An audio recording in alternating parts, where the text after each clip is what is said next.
Hijab in Islam is well connected with the marriage and Islamic family system.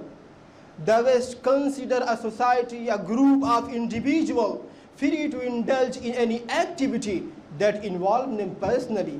ये मरकज़ुल मारिफ़िल मुफ़न की वो किताब है कि जिसमें अहदिनों के हर सवाल का जवाब है।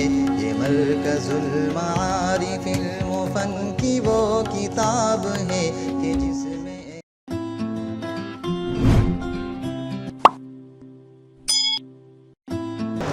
अल्हम्दुलिल्लाहि रब्बिल आलमीन वस्सलातु वस्सलामु अला रसूलिहि मुहम्मदिन व अला आलिहि व सहबिहि अजमईन अम्मा बाद.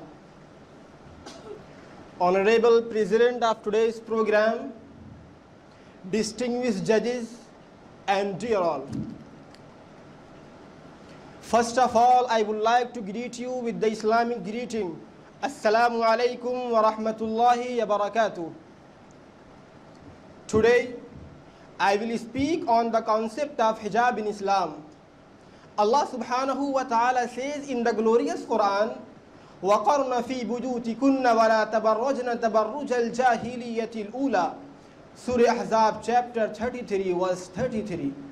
Remain in your homes and do not display your beauty as it used to be displayed in the days of ignorance.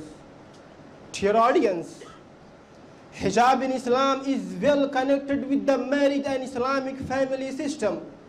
The West consider a society a group of individuals free to indulge in any activity that involve them personally. On the contrary, Islam considers all society a group of individuals. It doesn't allow an individual to carry out an action that damages the social structure. Islam believes that the human civilization can survive only when the society is clean, pious, systematic and responsible.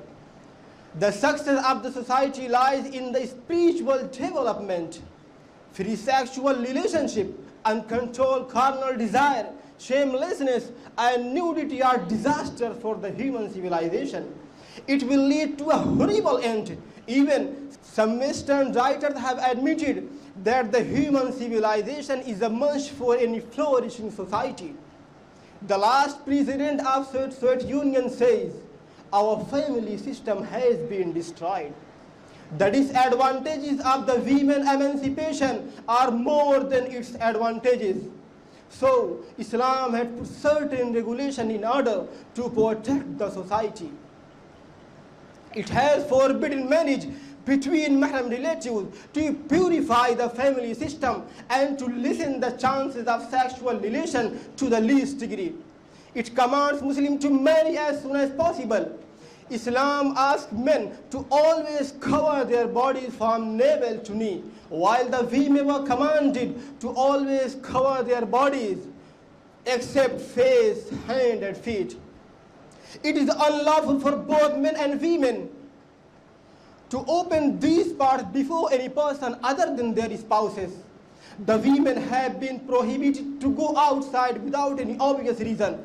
If they go outside, they have to fulfill the condition of hijab. Allah subhanahu wa ta'ala says in the glorious Quran, يا أيها النبي قل لأزواجك وبناتك ونساء المؤمنين يدنين عليهن من جلابيبهن ذلك أدنى أن يعرفن فلا يؤذين وَكَانَ اللَّهُ غَفُورًا رَحِيمًا. Surah Ahzab chapter 33 verse 59. O Prophet, tell your wives, your daughter and the women of believers that they should draw down their shawls on them. It will make it more likely that they should recognize, hence not traced.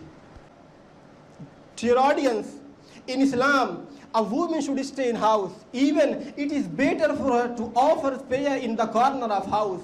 It is greater value than to attend congregation in the mosque. Islam did not only order women to always cover their bodies, but it has commanded men also to shun casting a brazen look at women. They have been commanded also to lower their gaze and guard their modesty. Dear audience, The women have been given a type of physical and biological structure that is different from men. The biological and scientific research reveal the fact that the women have entirely different structure ranging from body formation to the cells of body. Having grown adult, she undergoes menstruation and pregnancy now and then. It is medically proved that a woman is nearer to illness in menstruation and pregnancy days. She loses her temper and suffers from many abnormal changes. A mother has to suckle her baby and nourish it. Biologically, women are to bear a child and nourish it.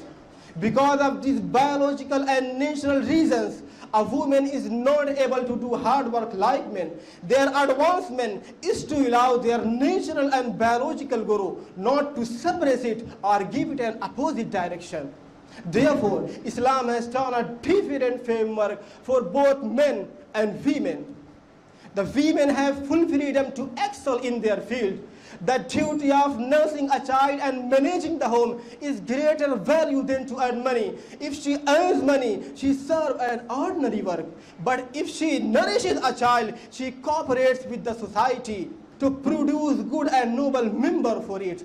It is much more important than the first one. Here, I conclude my speech. Thank you so much. Akhiru da'wana and alhamdulillahi rabbil alameen.